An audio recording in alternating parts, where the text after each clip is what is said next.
एक कविता बोलेंगे। जो कांटों की चुभन सहकर बड़ा हुआ है, जो कांटों की चुभन सहकर बड़ा हुआ है, तूफानों से लड़ा और फिर खड़ा हुआ है, तूफानों से लड़ा और फिर खड़ा हुआ है, जिसने जीवन की धूल हमेशा चाटी है, जिसने जीवन की धूल हमेशा चाटी है, स्वर्ग में भी याद रही जिसे भारत की माटी है, स्वर्ग में भी याद रही जिसे भारत की माटी है, उस धीर वीर की याद में आज झुकना होगा, उस वीर वीर की याद में आज झुकना होगा, उन्हीं पथों पर दृढ़ बने रुकना होगा, उन्हीं पथों पर दृढ़ बने रुकना होगा, जिसने सोने को खोदा लोहा मोड़ा है, जिसने सोने को खोदा लोहा मोड़ा है, वह फौलादी रवि के रथ का घोड़ा है, वह फौलादी रवि के रथ का घोड़ा है, उठो जवानों यह भारत माता की पुकार है, उठो जवानों यह भारत माता की पुकार है, एक नरेंद्र की और आज दरकार है, एक नरेंद्र की और आज दरकार है, एक नरेंद्र की और आज दरकार है। एक नरेंद्र की और आज दरकार है। राजकीय कन्या महाविद्यालय युवा दिवस के इस शुभ अवसर पर अपनी युवा कन्याओं को, छात्राओं को यह संदेश देना चाहता है प्राचार्य जी और डॉक्टर प्रमोद वैष्णव सर एवं डॉक्टर मीनाक्षी अधिकारी मैम और प्रिय छात्राओं आप सभी की उपस्थिति। आज का समय बहुत ही विकट समय है।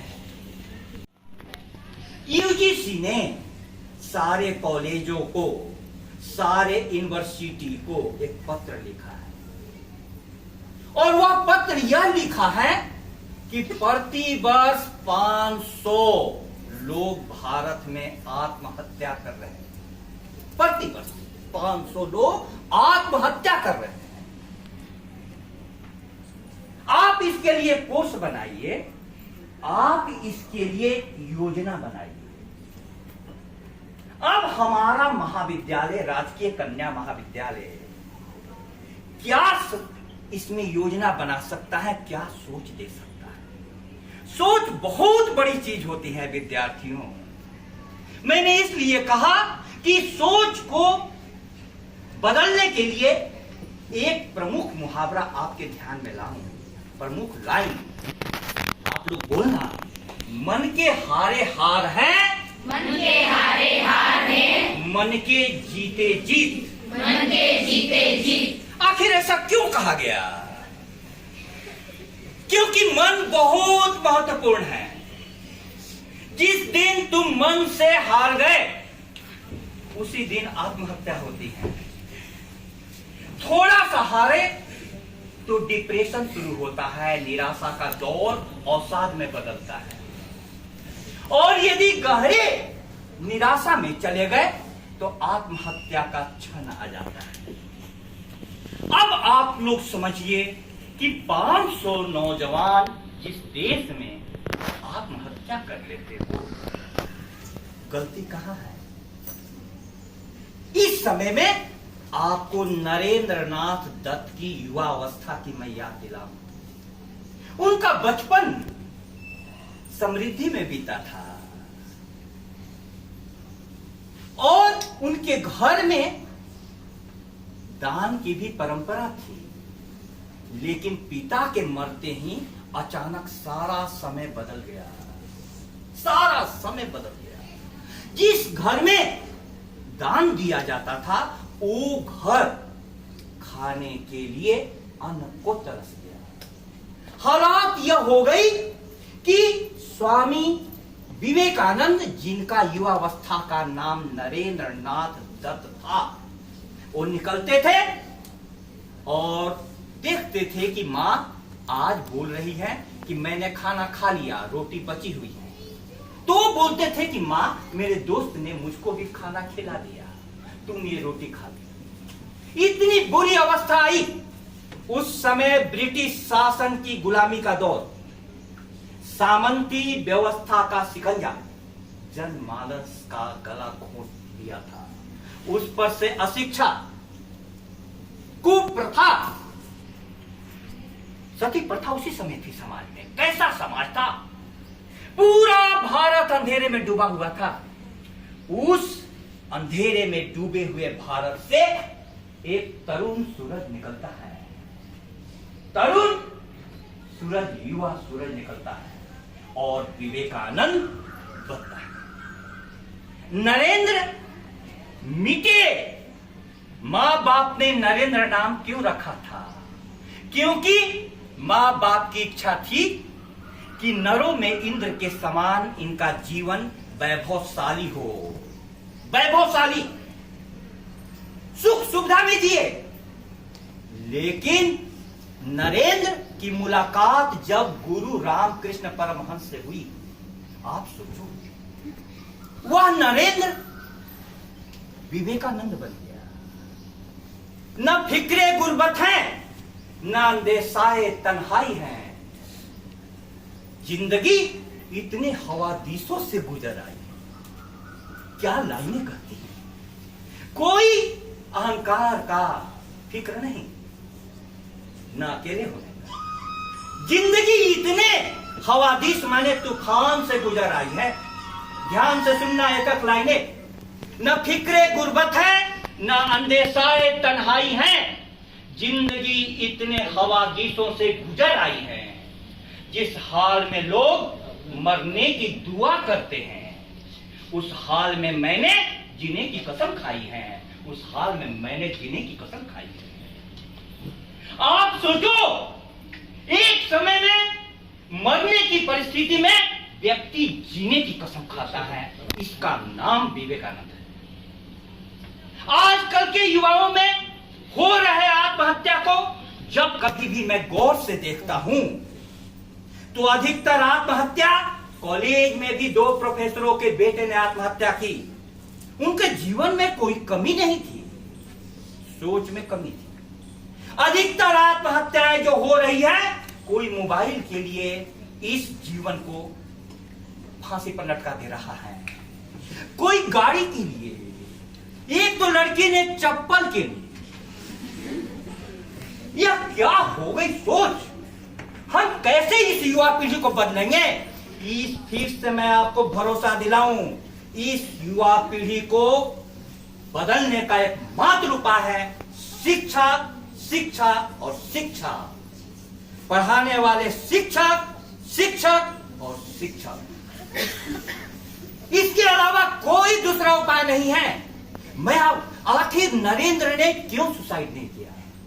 परमात्मा का दिया हुआ जीवन है। परमात्मा एक समय में लेगा। मौत तो जन्म के साथ ही निश्चित हो जाती। उस दौरान जो भी आए जीवन में, परमात्मा का जो भी उपहार हो, उसे तुम खुले दिल से स्वीकार करो। क्योंकि जीवन में प्रिय विद्यार्थियों, दिन है तो रात भी है, सफलता है तो असफलता भी है, मिलन है तो वियोग भी है। एक जीवन द्वंद्व से बना है, ये आप जान लो। यदि कोई विद्यार्थी सोचता है, आजकल मां बाप भी सोचते हैं कि हम अपने बच्चे को कांटा भी चुभने नहीं देंगे, वे मां बाप नहीं जानते हैं कि जिस परमात्मा ने कांटे बनाए हैं, 1000 कांटों पर एक फूल खिलता है। उस फूल का नाम स्वामी विवेकानंद है। मैं कहना चाहता हूं कि स्वामी विवेकानंद को मैं बचपन से उनकी 2-2 रुपए की किताब खरीद करके पढ़ता था। मेरे जीवन में भी अंधेरा आया, लेकिन जब कभी भी उनके किताबों को आप पढ़ेंगे, उनके शब्दों में एक ऊर्जा का एहसास आपको होगा। ऊर्जा का एहसास होगा। क्यों? जो कांटों की चुभन सहकर बड़ा हुआ है। कांटे यदि चुभे तो आपको दूसरे प्रकार का इंसान बना देता है। तूफानों से लड़ा और फिर खड़ा हुआ है। आपके लिए चैलेंजेस, आपके लिए तूफान, आपके व्यक्तित्व को नई ऊंचाइयां देने वाले बनते हैं। क्यों उनसे डरते हो?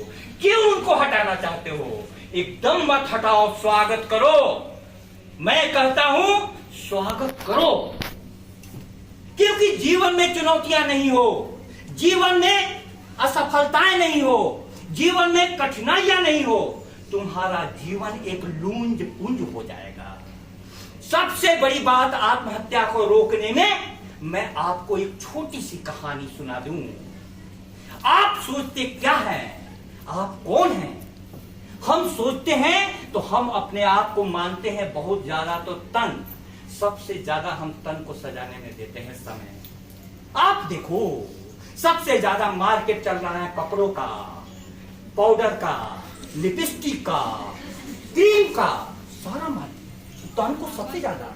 क्या तुम मन को इतना समय देते हो? इतना पढ़ते हो? इतना अच्छी प्रकार से दूसरे के टीचर के विचारों को सुनते हो? नहीं। और आत्मा तक तो कभी जाते ही नहीं हो। पहले मन तक तो जाओ। तो विवेकानंद एक कहानी कहा करते थे, ताकि मेरी बात उन विद्यार्थियों तक पहुंचे जिनके घर में न न्यूज़पेपर आता है और न जो टीवी देखते हैं, इसलिए मुझे कहानी का आश्रय लेना पड़ता है। एक शेरनी गर्भवती थी, एक पहाड़ी से छलांग लगा रही थी। ध्यान से सुनना कहानी। अचानक शेरनी का बच्चा गर्भ से गिर गया। नीचे से भेड़ों का झुंड जा रहा था और भेड़ों के झुंड में वो लसर पसर कर करके चलने लगा, जैसे भेड़ें चलती हैं, जैसे भेड़ें मिमियाती हैं वैसे मिमियाने लगा। आप जिसके साथ रहोगे वैसे ही हो जाओगे। भेड़ों के साथ रहने के कारण वह पूरा भेड़ की तरह चलता था, रहता था, वही खाता था। अचानक एक दिन उन भेड़ों के झुंड पर एक शेर ने आक्रमण किया और देखा कि ये बच्चा कौन? भेड़। उसको उठाया और पानी के तालाब था पास में ले गया और उसकी सूरत दिखाई, और सूरत दिखाने के साथ जोर से दहाड़ मारी। शेर की दहाड़ सुनते ही अचानक उस बच्चे का, जो भेड़ों की तरह मिमियाता था, दहाड़ निकल गया। दहाड़ निकल गया। क्षण मात्र में अपने को भेड़ समझने वाला बच्चा क्या हो गया? शेर। शेर शेर हो गया। हम सभी तन समझ रहे हैं, तन को तो एक दिन जाना है। अपने आप को कम से कम मन तो स्ट्रांग करो। विवेकानंद के विचारों को पढ़ो। ये कौन सी तासीर है इन चेहरों में? कभी विवेकानंद का तस्वीर देखी हो? देखना। मैं जब भी देखता हूं तो कुछ लाइनें याद आती हैं। ये कौन सी तासीर है इन चेहरों में? तासीर माने प्रभाव, चमक। ये कौन सी तासीर है इन चेहरों में जिन्हें देखने को आईने मचल जाते हैं? आईने मचल जाए किसी को देखने के लिए? हम लोग आईना देखने के लिए मचलते रहते हैं, लेकिन विवेकानंद का चेहरा इतना सौंदर्यपूर्ण था कि आईने मचल जाते थे। ये कौन सी तासीर है इन चेहरों में जिन्हें देखने को आईने मचल जाते हैं, जिनके पहलू में धड़कता हुआ दिल होता है, पराये गम से वही लोग पिघल जाते हैं। उनके पहलू में धड़कता हुआ दिल था। आज की शिक्षा के पास मस्तिष्क बहुत बड़ा हो गया, हम लोग बहुत कनिंग हो गए, हम लोग बहुत चालाक हो गए, लेकिन दिल ने धड़कना बंद कर दिया। मैं चाहूंगा प्रिय विद्यार्थियों, आपका दिल धड़कना शुरू करे, आप हृदय केंद्रित बने, आप इन महापुरुषों के जीवन से, अच्छे लोगों से, अपने टीचरों से, अपनी पुस्तकों से प्रेम करना शुरू करें। अन्यथा मैं इस मंच से पूरी जिम्मेदारी के साथ बताता हूं, यह बताना चाहता हूं और समाज तक यह संदेश पहुंचे, यह 500 जो प्रतिदिन आत्महत्या हो रही है, बहुत जल्दी 5000 में तब्दील हो जाएगी। लेकिन शिक्षकों को यदि पढ़ाने दिया जाए, विद्यार्थी यदि पुस्तक की उपासना कर करके कॉलेज में आए और उनका संपर्क शिक्षार्थी का शिक्षक के साथ, आखिर नरेंद्र कैसे बदले? विश्वविद्यालय का टॉपर नरेंद्र नाथ ने गुरुवर रामकृष्ण परमहंस, जो स्कूली भी पास नहीं थे, बहुत कम शिक्षा थी, उनके चरणों में सर झुका दिया। देखो, आजकल तो हम लोग पढ़े लिखे लोगों के चरणों में सर नहीं झुकाते हैं। अतः मैं इस अवसर पर आपसे यही कहना चाहता हूं कि आप इस बात को जानें कि विवेकानंद का जन्म दिवस हम जो मना रहे हैं, आपको एक चर्चा आपके पूरे जीवन को बदल देगा। यह जीवन को बदलने का सूत्र क्या है? अपने अंदर के नरेंद्र को मिटाइए। नरेंद्र माने सुख से जीने की इच्छा को। और किसको लीजिए? विवेक को जन्म दीजिए। विवेक का मतलब क्या हुआ? असार को छोड़ देना, सार को पकड़ लेना। विवेक का मतलब क्या हुआ? जहां कीचड़ हो वहां कमल खिला देना। मैं परमात्मा से प्रार्थना करता हूं युवा दिवस का यह दिन आपके जीवन में इतना प्रभाव छा जाए कि आपके पूरे जीवन को बदल करके रख दे। बहुत बहुत धन्यवाद।